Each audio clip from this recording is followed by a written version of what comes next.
Hello YouTube, it is Adam Noyce from Adam Noyce, and joining me for the first time in a very long time is Zazubaar. Say hi, Zazubaar. Hey guys, how's it going? And, God, it's been a while since we've done one of these videos. Yeah, no. I just wish it really could be under better circumstances. Yeah, I would hope so, yeah. Yeah, like, I mean, I was, okay, so here's what happened.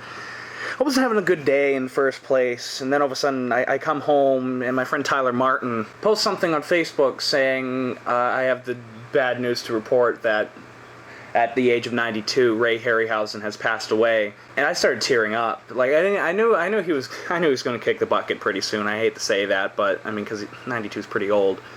But yeah, I was really hit by it.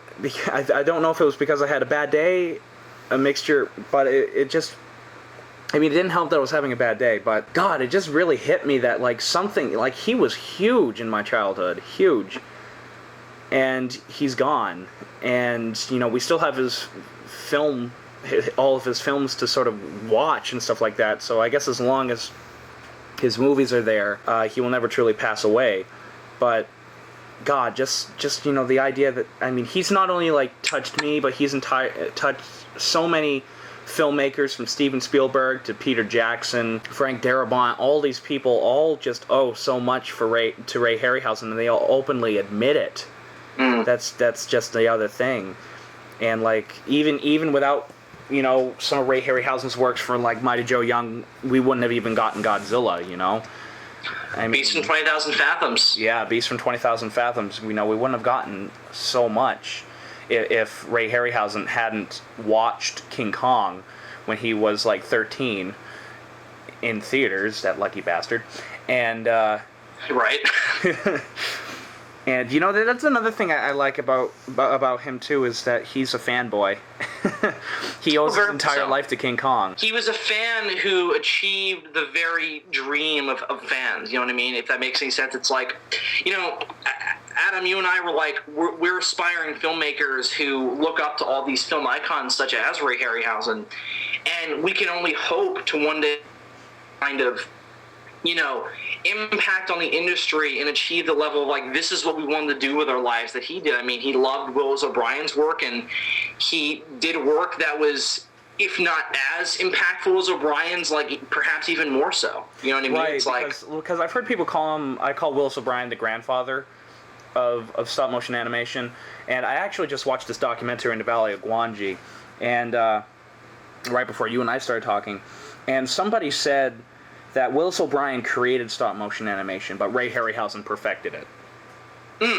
And I would say that's fair. I think that's a very fair assessment. Yes, I would agree with that. I mean, you go back to The Lost World, and it's fantastic work, but it's still the beginning of a much grander art. And you look at King Kong, and it's the same way. I mean, King Kong is much more impressive than The Lost World is, but still, you look at King Kong, it's like, all right, this is fantastic, but something else is coming, and that something else is Ray Harryhausen. And he took the blueprints of Willis O'Brien and the work of Willis O'Brien, and he turned it into, you know, he breathed a new life into it, and I think he kind of put stop motion on the map, and put a specific name to it that Willis O'Brien never could, because his special effects were so difficult to reproduce and so difficult to repeat. Harryhausen kind of said, yeah, it's hard, but we can do it. And his line of works definitely shows that. Right. And I mean, something that just completely shocks me with Ray Harryhausen, I mean, I think he got inspired by Willis O'Brien, because Willis O'Brien did nearly the same thing. But Willis O'Brien, I mean, Ray Harryhausen worked completely alone. Like, he built all the sets, he built all the creatures, all the armatures, all the skins and stuff like that. He just did all of that alone, and that just, holy fuck, it's like you could not dream of doing that now. No. I mean, as easy, I mean, well, it's not easy, it's an art in itself, but even with CG, you need, like, at least 10 people working on just one shot. Ray Harryhausen did all of the shots in this movie on his own. And it would take 24 frames just to get 1 second worth of footage. That meant every single frame had to be moved just a little bit, just to get 1 second of film. Yeah. And he did that all on his own. Yeah. I mean, the quality of his animation is absolutely incredible. I mean, you look at something like the fight scene between Ymir and that elephant at the end of The Beast from 20,000. Hang on, sorry. 20 million miles to Earth, so many 20s. It's just incredible because you've got this. I believe they started out with a real elephant, and then it transitions from, you see Ymir burst through the building. And then they transition into a stop-motion elephant. I mean, you can tell it's not the same creature, but it's just as impactful because it has the same mass. Like, it looks like the same mass of that real elephant we saw was carried over into the model, and we're seeing it pummel another monster.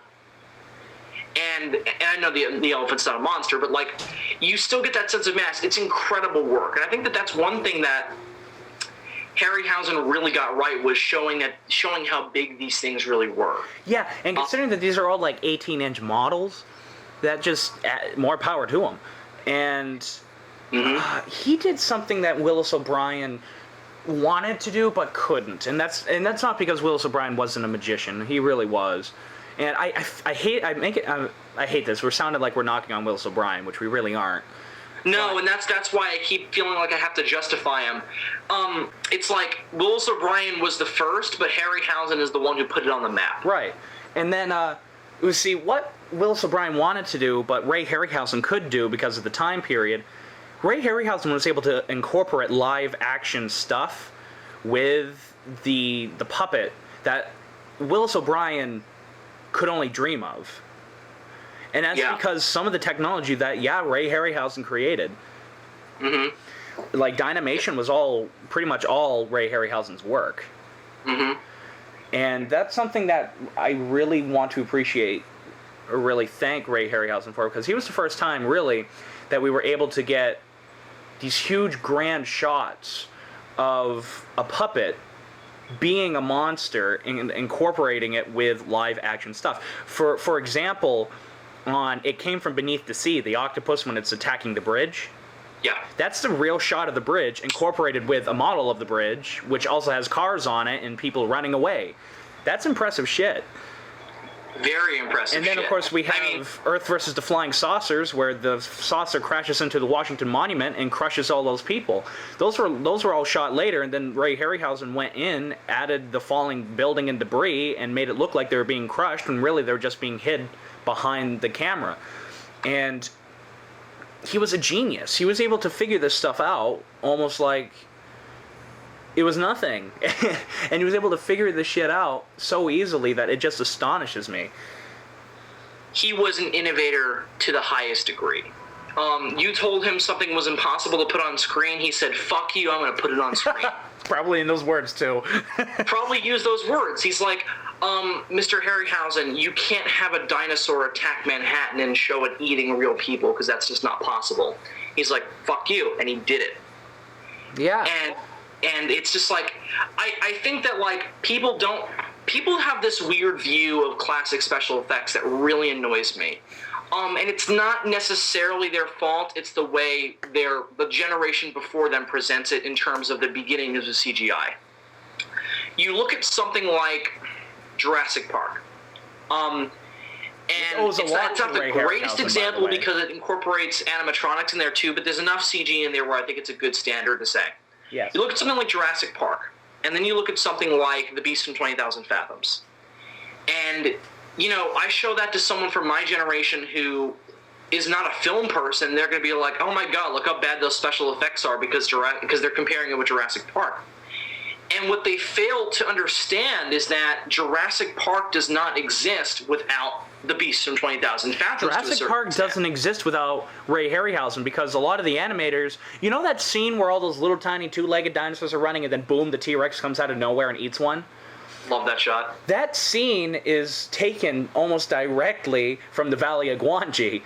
The cowboys are chasing this little two-legged monster, and suddenly Gwangi comes, the Allosaurus comes out of nowhere and just eats the little thing. And they openly say, yeah, that's because of Ray Harryhausen. And, like, without Ray Harryhausen, we wouldn't have these great people like Peter Jackson, Frank Darabont, Steven Spielberg even. We wouldn't have these great icons. George Lucas. We wouldn't have these people. And another thing with the CG versus the stop motion stuff, somebody commented on a video saying, if I had to choose between stop motion and CG, I'd choose stop motion every time. You know, I can't really argue with that statement, because there's something about stop motion, the way how it looks. I know it looks fake, but there's just something about it that's just so cool, and to me just adds to your viewing pleasure, because you realize that somebody is actually animating this thing frame by frame and putting their heart and their soul into this, and without a doubt, Ray Harryhausen is the embodiment of that feeling.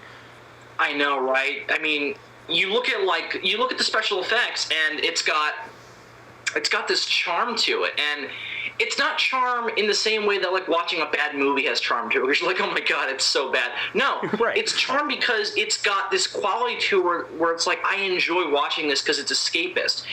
And oh my god, is Roy Harryhausen's films they're just amazing escapist fantasy, and I think that's where the stop motion has its charm. Something like Clash of the Titans, you know, the story is not really all that great. I mean, it's classic Greek literature, but, like, it's not very engaging, and the acting's not that great. But you watch it, and it's got incredible special effects that really captures this fantasy world. And it's not doing it by making it look realistic. It's doing it by it almost looks like Greek paintings. And that's where the stop motion really works, in my opinion. And I think that is where people need to look at it. It shouldn't be that looks fake. It should be that's really impressive and really brings this world to life. And that brings me to another thing.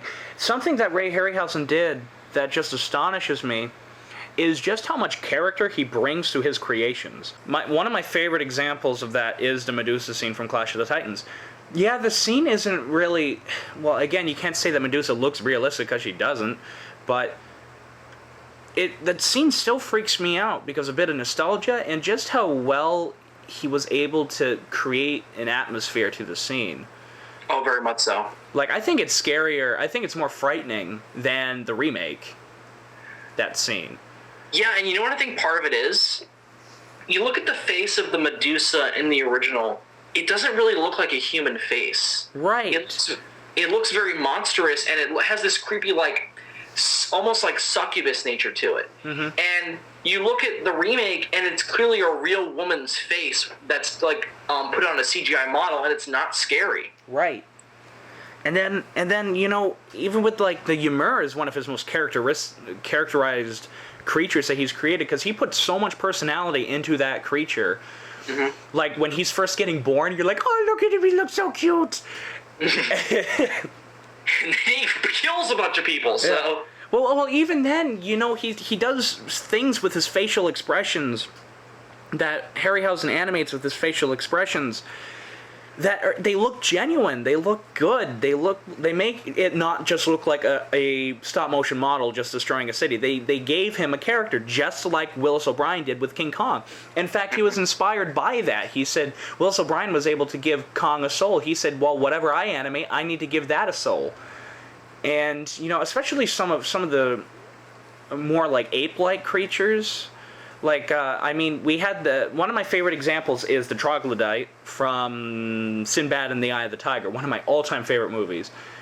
And that creature, I just loved it, like how they were able to make it interact with the humans, and it was just so well done, and how much it wanted to protect the human Sinbad and his crew. Ray Harryhausen was able to add so much life to that character that if some other animator did it, they probably would have left that out and just made him a giant monster. But no, Ray Harryhausen put his entire heart and soul into it, and while animating it, gave it a completely new kind of character that made it not just seem like, again, a puppet being moved around on screen. And that was really all Ray Harryhausen. Yeah, very much so. He brought these things to life, and he put a focus on, I want the audience to feel like this is a real creature in this universe, and not, I could see that walking down the street. You know what I mean? Right. It's like, you want the audience to buy that your creature is interacting with your characters on screen. And with the way Harryhausen's effects are done and the way the film is done, you very much so buy that in basically every case. I mean, of course there are missteps. He's a human being. There's going to be mistakes, but I can't point to a specific example, and I think that says something. Right. And, even his lesser films, such as, like, Three Worlds of Gulliver, you still watch it because his animation style and just the entire giant monster thing is so enjoyable to watch that they stick with you. And in many cases, sometimes his work stands out more than the movie itself. Oh, without a doubt. And then I have that with Clash of the Titans. Right. Clash of the Titans is a prime example of that. Like the freaking Kraken, amazing. I love the Kraken in that movie. Yep. And my personal favorite Ray Harryhausen movie is Jason and the Argonauts. Oh god, I love that movie. Like, I can't get enough of that movie. And that's one of the cases where I think everything worked well together. Where the directing, the acting, everything just worked well together, including Ray Harryhausen's work. But I just love the fact that there was a team that formed between Ray Harryhausen and especially Charles H. Schneer, and they just worked together on pretty much everything, almost everything that they did. And even a couple films that Ray Harryhausen worked on that wasn't with him, he was still able to add life and character to everything that he animated. And that's just something that it just astonishes me that he did, and the fact that he was doing it all alone makes me want to jump up and down and say, hey, if he could do it, I could do it too. Exactly. And I think that's what inspires a lot of us, is, even when kids, we remember seeing these creatures on screen, but when we become adults, we realize just how much love, heart, and soul was put into it, and you just love it that much more. Mm-hmm. You want to bring your own monsters to life and live in your own fantasy world, because he brought it to life, and he's like, I'm an expert, and I learned how to do this, but you can learn how to do it too. I mean, all it took for him was he sat down in a theater and watched King Kong and said, oh my god, that was spectacular, I want to do that too. And he fucking did it. It is the greatest, it's like one of the greatest success stories I've ever heard. You know what I mean? Right. It is, Ray Harryhausen, I think, is an inspiring individual, because he said, childhood dreams don't have to die, you just have to work to see them happen. Yeah, and really, that's something that I really admire about Ray Harryhausen too. He never lost that inner child. Even during his last days, he still was like that little freaking child in a 92-year-old body, who was he just liked seeing what he liked doing. He never lost that inner child, and that's one reason why he was able to create such vast ideas, such vast creatures that just still withstand, design-wise, to this day. And that's just the whole mystique about Ray Harryhausen, is that he really is one of the unsung heroes of cinema itself, from not just Britain, not just America, but for the whole frickin' world. He's just one of those unsung heroes that deserve way more attention than what he's gotten. Yep, Yeah. I would say so. Yeah. And, I remember when I was a kid, most people, when they were playing, they usually played war games, and they played, like they were shooting Germans and stuff like that. That wasn't me. I was pretending I was fighting the Hydra from Jason and the Argonauts.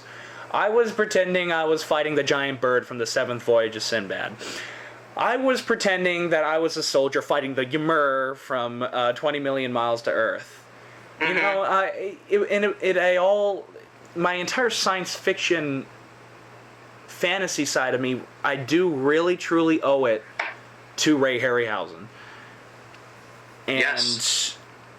And the world has lost one of the greatest people the world of movies has lost truly one of the greatest innovators possible.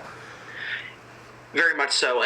But thankfully, I think he has definitely been immortalized, without a doubt. I mean, fans like us and fans like, the directors we mentioned earlier, Steven Spielberg, Peter Jackson, the legacy of Ray Harryhausen has been immortalized in the films he's produced and in the people he's inspired. Like, I don't think anyone can never take away Ray Harryhausen's impact on cinema from cinema, because it's so deep, it's so expansive, and it's so loved that if someone tried, they would be immediately crushed, I think. Right. Like, I was making a joke to Adam before we started recording. I was like, if someone came up to me on the street and said Ray Harryhausen, had no impact on cinema, I would be like, so when were you diagnosed as a pathological liar? Right. And, I was having a conversation with my AP US history teacher. He loves Ray Harryhausen. He grew up with the Ray Harryhausen movies. And, I know whenever I have kids, they're gonna watch the Ray Harryhausen movies too. And, I'm gonna show them the movies, and they're gonna have the same reactions to those films that I had when I was growing up, when my father was showing me them for the first time, because my father showed me them. I'm the second generation fan. Because if it wasn't for my father showing me Jason and the Argonauts, which that was the movie that introduced me to Ray Harryhausen, I wouldn't have memorized it. And my dad was a huge fan of Ray Harryhausen. He made me into a huge fan of Ray Harryhausen. I hope to make whoever my family is, I hope to make them a huge fan of Ray Harryhausen. And I think just that path there, it's never going to end. And Ray Harryhausen is one of those true examples that I think he will be immortalized. Just because of the amount of fans and just the whole amount of imagination that he put on screen with the puppets that he created. Yes, very much so. I think that for me at least, it was, I want to get into kind of my specific childhood defining moments with Ray Harryhausen, because for me too it was very important. I owe a lot of my Harryhausen fandom to AMC. Oh yeah. And their Monster Fest marathon that they did in October of I believe it was 2000, or was it 99? I don't remember.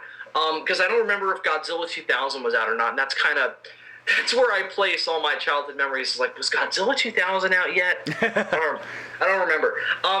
Anyway, so I owe a lot of it to AMC and Monster Fest, because they would do just, you're talking 7-hour marathons of Harryhausen movies, and movies that are in that same vein. You would watch Amir, or you would watch 20 Million Miles to Earth.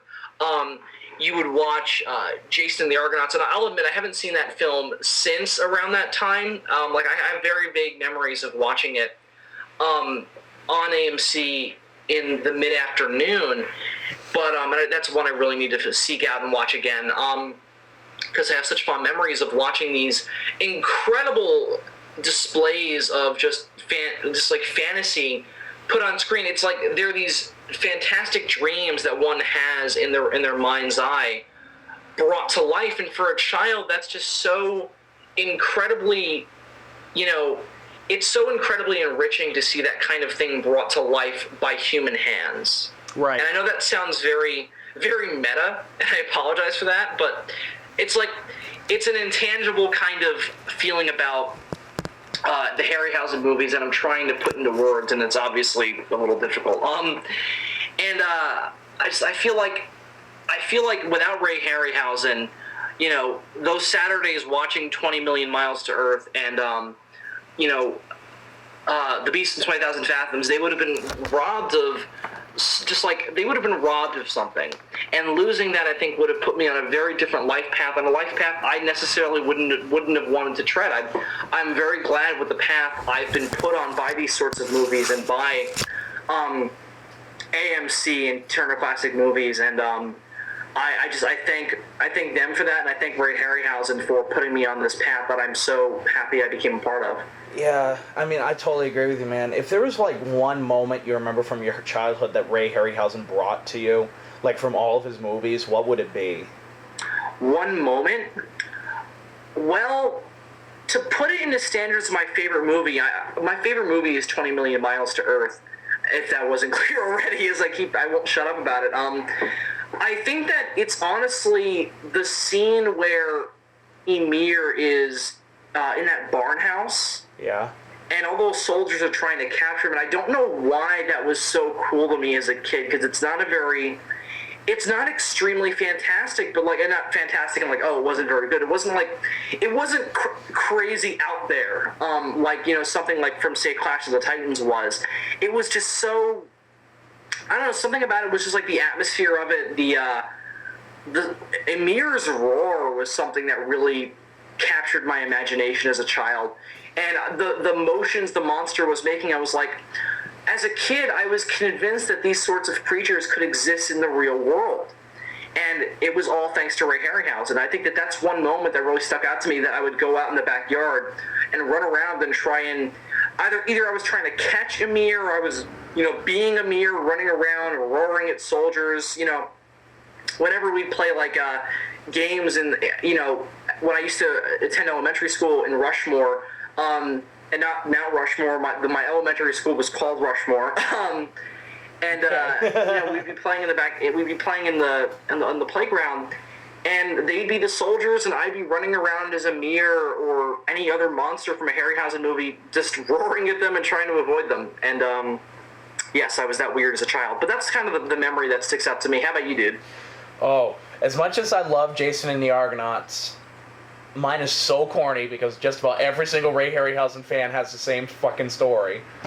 Mine really is the Cyclops from the Seventh Voyage of Sinbad. Oh my god. I remember that when I was a kid. That is the coolest designed creature I have ever seen. I just remember, that is my... oh god, I could just remember the first time I saw that when I was a kid.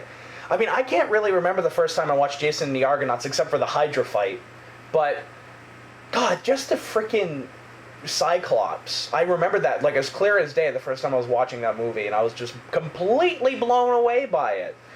I mean, could you just picture, like, 5-year-old fat me, chubby-faced me, sitting down eating popcorn, watching the freaking movie, and suddenly the Cyclops walks on the screen, and I'm like, ah, throwing the popcorn everywhere, because I was like, I want to be him.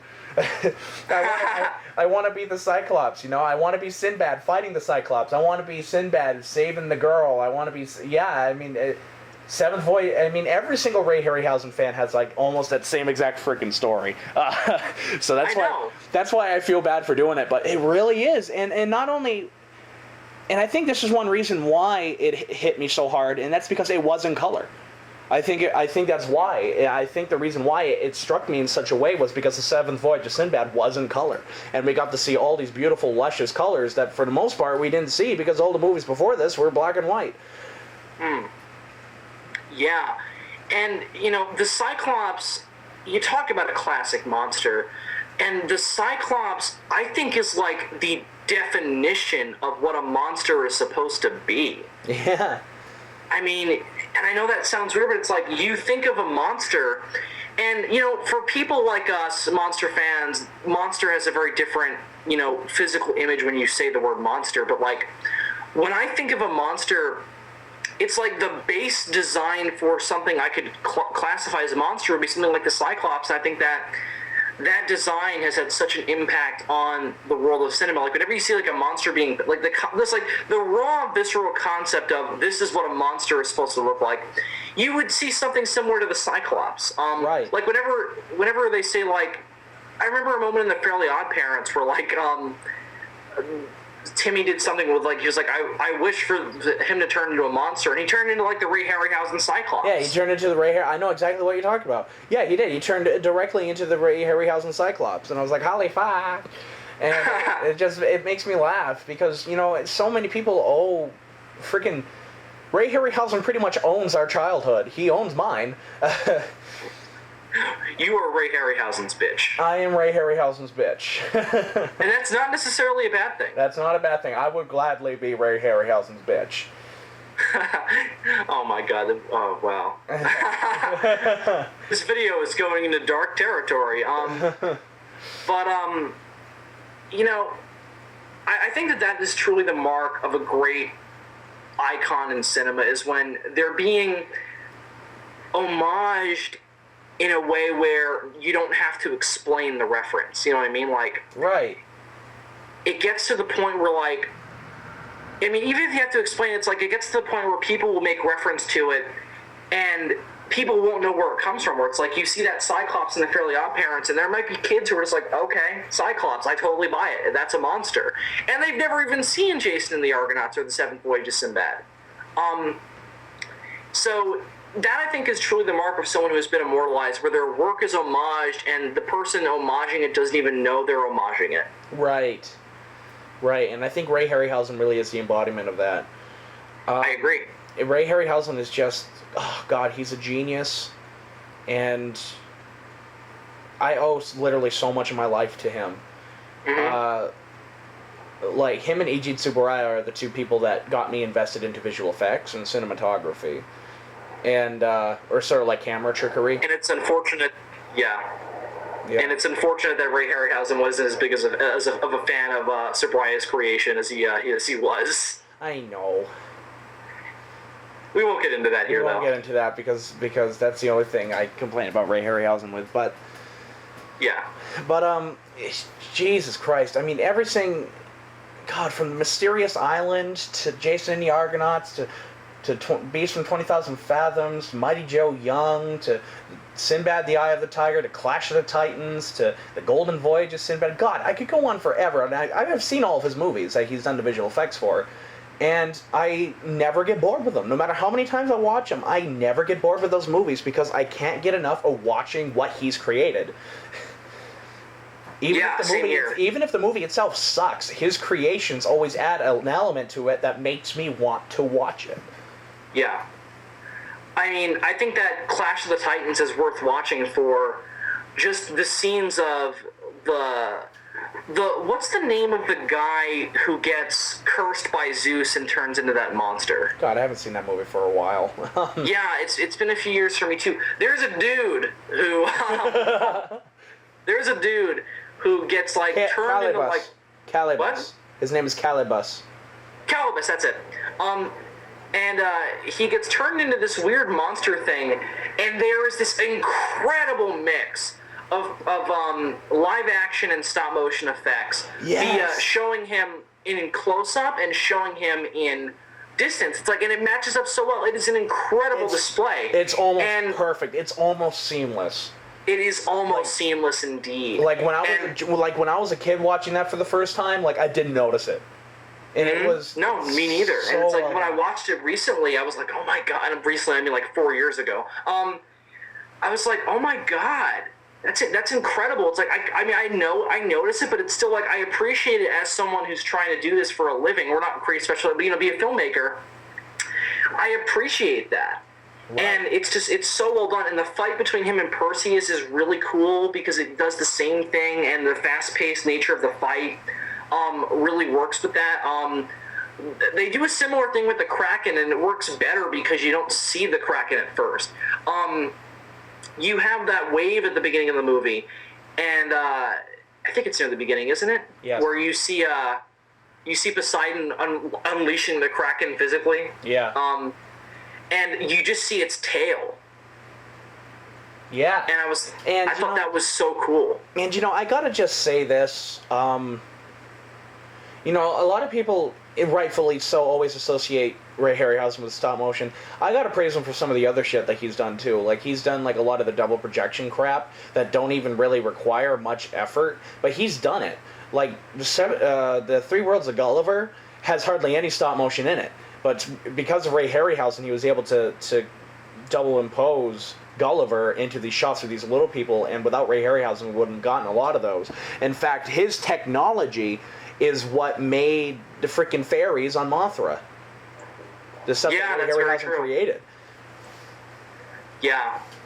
And it's funny, watching that for my Godzilla Palooza, I couldn't believe how well done that superimposition was. It's like, it's almost seamless. Yeah, and it's because of Ray Harryhausen's technology. Very much so. I think that another thing that people don't necessarily associate with Harryhausen is his art. I knew he drew quite a bit too, yeah. And didn't he also do some animated stuff with like dinosaurs and such? That was yeah, he did. He did a lot of matte paintings. Yeah, and it's so gorgeous, and like It's funny because there was this comic book series that came out a few years ago. And I don't remember the title, but was it called Ray Harryhausen's Monsters or whatever? But imagine this premise, and imagine if this had been put on film. All of Ray Harryhausen's monsters live on one island, and they just get into fights. That's awesome. Like, you see the Cyclops fight Ymir, you get to see, like, all these different monsters just, like, clash on one comic book panel. And, of course, it's impressive, but imagine how much more impressive it would have been on the big screen with stop-motion animation. If they did it in CG, it'd be total garbage and throwaway, but, like, I think if someone who's a big enough Ray Harryhausen fan got a hold of the rights to those comics and just recreated them for the screen, would be so amazing. I think that would be so worthwhile to see. I think that in tribute to him after he's passed away, I think that would be the best way to tribute him. And it'd have to be in stop motion, right? Oh, absolutely, for sure. Right. There was another one. He actually had his own short-running comic book anthology series, and one that he did that I really want to get my hands on is he did 20 Million More Miles, where it was a sequel to 20 Million Miles to Earth. Bill, I think you really like this movie. I know, right? I take it you like the movie. Okay. I know, right? It's almost like I'm a fan or something. It's bizarre. No, it's like they explain what Ymir is and why he looks that way. It's really interesting. I really want to read it so bad because you see like an entire planet of Emirs. So. Right. God, he's impacted my life so much. Mm-hmm. Same here. I owe a lot to him, and he's just such an innovative genius, from incorporating live action with the puppet to giving the puppet a character. He's just a pure genius. He's innovative, and he really is what makes movies worth watching. He is the definition of that, and I will never forget him. That is for damn sure. And me neither. Yeah. God. And I don't think the film world will ever forget him. I think as I said earlier, he has been immortalized, and I don't think anyone will ever attempt to taint his reputation or do anything to hurt it. And I don't think it could be hurt at this point. He's done so much for the film world, had such a big impact on people's lives that his work will never be forgotten, and his greatness will never be undercut. Yeah, totally agree. So, I just mind-puked my thoughts on Ray Harryhausen, pretty much. I think I have too. I think I think it's a great thing to do to really tribute him. It's just like, this is how I feel about Ray Harryhausen raw. Yeah. Yeah, Godzilla Atomic Breath. Alright, so, Bill, say goodbye. Bye, everyone. Thank you for watching, and may Ray Harryhausen rest in peace. May Ray Harryhausen rest his peace. God bless his soul. And Star Trek Around is still going. I'm still around, guys. So stay tuned, and just remember that a great man died. A great man died this week, and may he never be forgotten.